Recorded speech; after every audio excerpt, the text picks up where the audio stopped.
reached out to our citizens to assist them and help get them back on their feet and help them with their medical needs.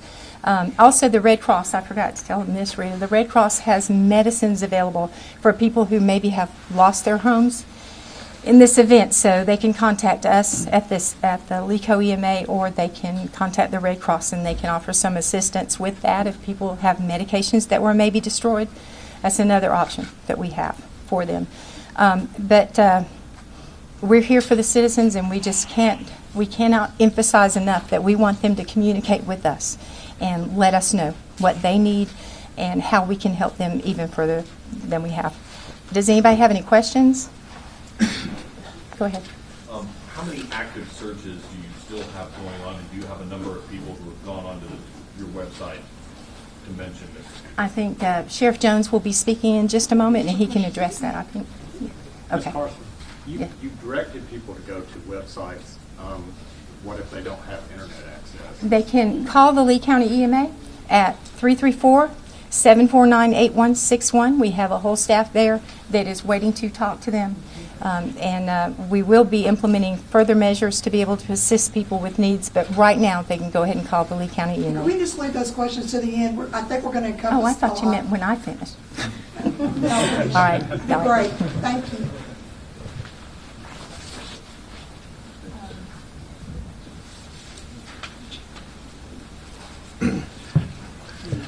I'm Byron Prather, Fire Chief at the City of Opelika. I was asked to speak on some of the search and rescue efforts going on today from the fire EMS perspective.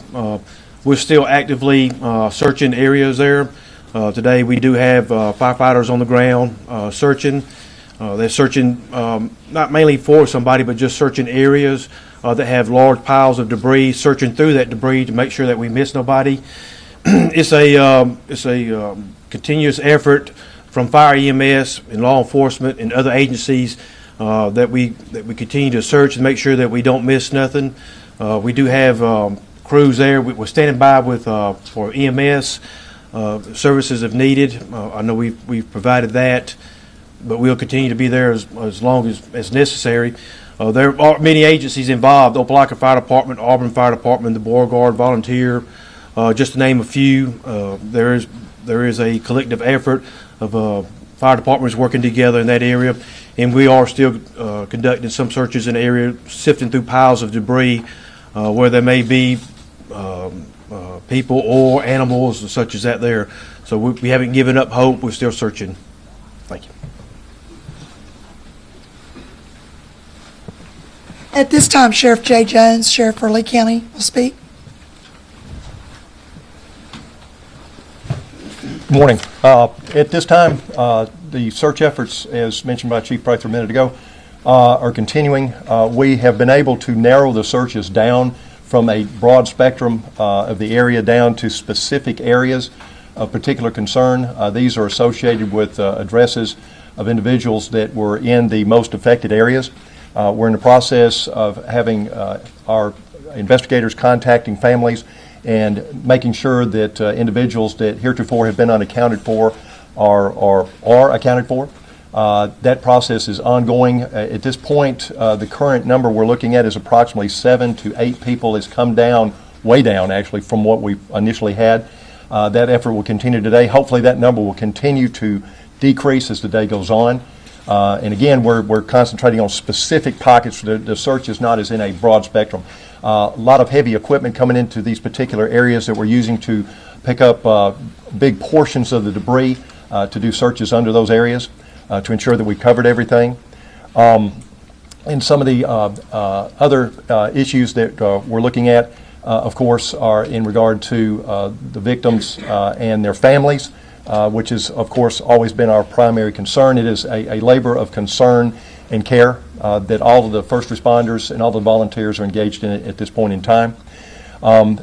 We are continuing to restrict certain areas for access only to first responders and those that are assisting in the search efforts. As the day goes on, it is hoped that we will begin transitioning rather from a search and rescue to a recovery status as the day goes on. Hopefully by later today and certainly starting tomorrow, at least that is the current plan. And so, again, I guess you could emphasize our current efforts is ensuring that we have covered those specific areas of particular concern in regard to those that are not accounted for at this particular time.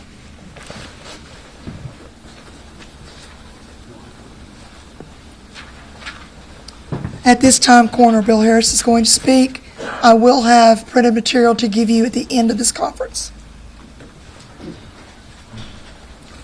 Thanks, Rita. The number of decedents has not increased. It's still at 23.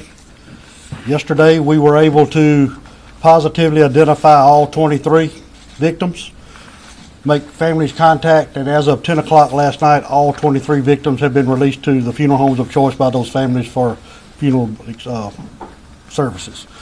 The ages range from 6 to 93, I believe. There is a printed list that will be handed out. It has the victim's name and their age. I'm not going to get in reading it off right now. You can read that for yourself. They'll be handing those out shortly. Coroner's office is still not done. Our job now is to assist these families and guide them in any directions toward those final dispositions of those decedents. I want to thank the SMORT, which is called the State Mortuary Operations Response Team. I learned early on that afternoon that my resources would be overwhelmed, and this is a state asset that the state of Alabama has that most people don't know about.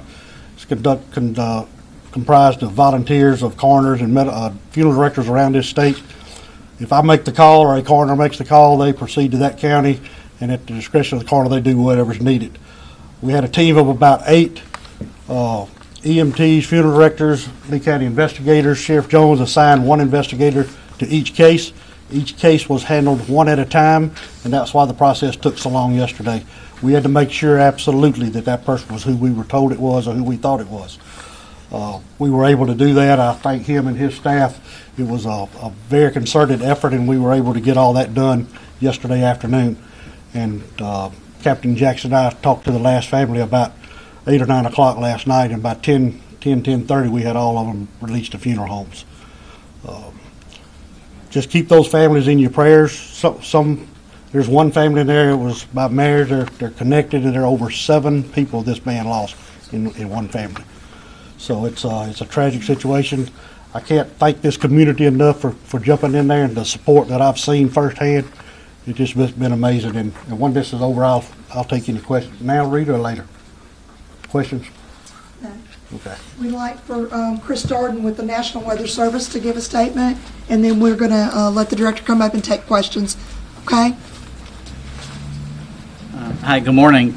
We're still in the damage assessment and evaluation phase. Again, just want to reiterate that our job is to assess and get information out to help with disaster declarations, but most important part is the people, not the property. But just want to give a couple of quick updates.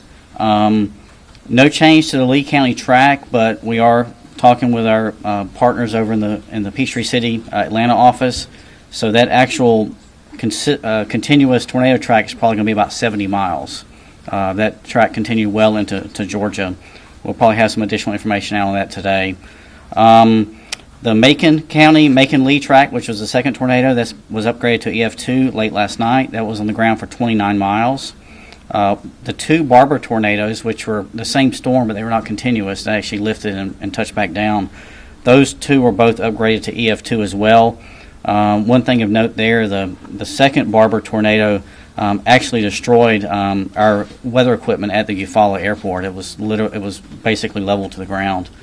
We have a team out today, back out of Barber County, Bullitt County, looking at some more damage out there as well. And I will say this, I'll put it out to the media. Thank you guys for everything you're doing.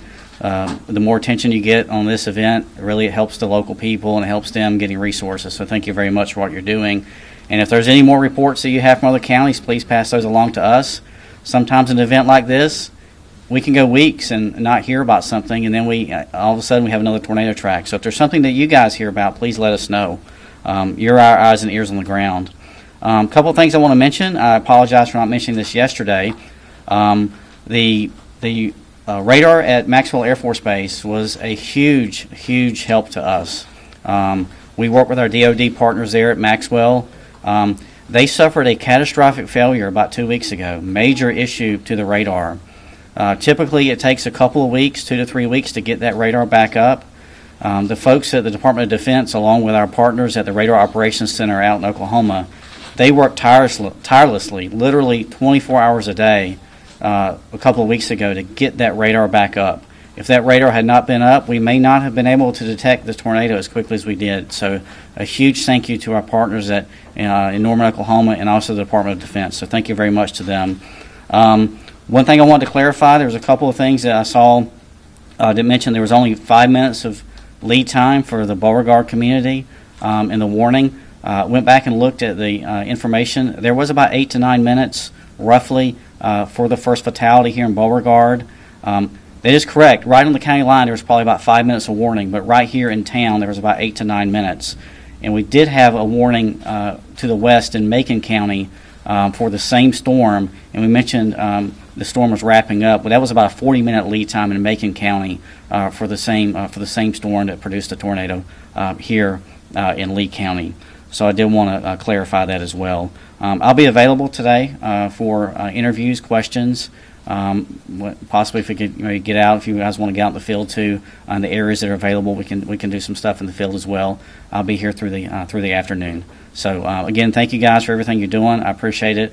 The more y'all can get it out in the media and get it out on TV, it's important. It's not important for me. It's not important for us in the Weather Service. It's important for these guys over here. So they're the ones that need it, not me. So thank you very much.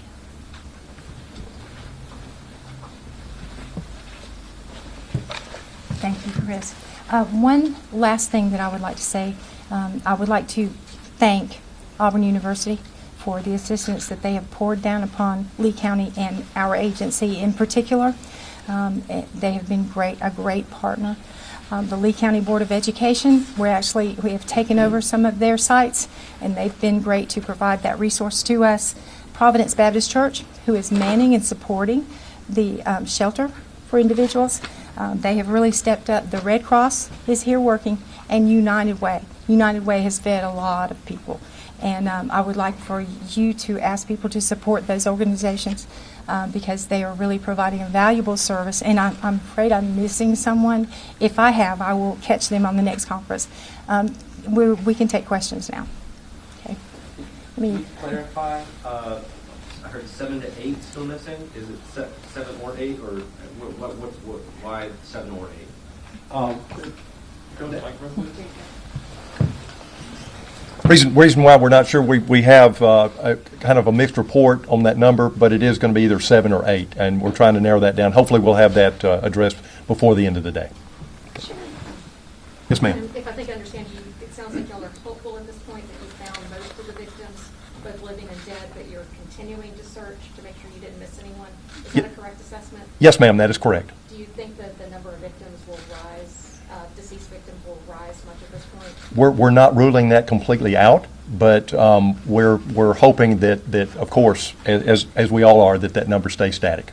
Sheriff, of the people who passed away, are you finding them in and around their property, or have they been moved a significant distance? For the most part, I believe, and Coroner Harris can agree or add to that too, I believe most were found close, very close proximity to their residences. There were a few that were a little bit of a distance, but primarily the majority were found close to the residence of occupation at the time the storm came through. Sheriff, have there been any arrests related to the storm for any reason? No, sir. No arrest. The family that lost 7 or 8 people inside the house, were they inside the house or were they outside the property? Were they inside an interior room? Where were they? We believe that every victim that was in the residence when the storm hit. They all ended up, with the exception of 2, all ended up outside the residence because the residents aren't there. They're not there. So you believe they were inside? Was this a mobile home? Some were mobile homes, some were structured. The family that lost 7 people. There was 2 different families. They're related by marriage, but they were on the same road, 2 or 3 houses apart. But all the decedents, with the exception of 2, were found outside of the residences. But in close proximity to the residence itself. To the address where they lived. Coroner, yesterday you mentioned that there were at least 4 victims that you guys were having trouble to identify. How were you guys able to identify them? We identified them through. We were able to identify them. Unfortunately, we had to show some photographs to family members, and through some other photographs that they've supplied to us, and consensus with the investigators and myself and the team that did the examination of the bodies, we were able to positively identify them. There's so many people offering to help right now. Individuals saying they're collecting supplies, groups collecting supplies. We're hearing donation centers are full at this point. What's the best way for the public to help the victims right now? Just pray for them. I know they're going to have some issues. There's going to be, I'm sure there's some families that, especially the family that lost 7, there's going to be some financial issues there. They've got 7 funerals that they're going to have to finance somehow. So I've already had some calls this morning, people willing to help, and I'll be taking those and I'll be directing those families to that assistance. I'm not going to publicly do it, but they'll be okay. It may just take a while. We'll take one more question. Are all the services here in Lee County? I don't know.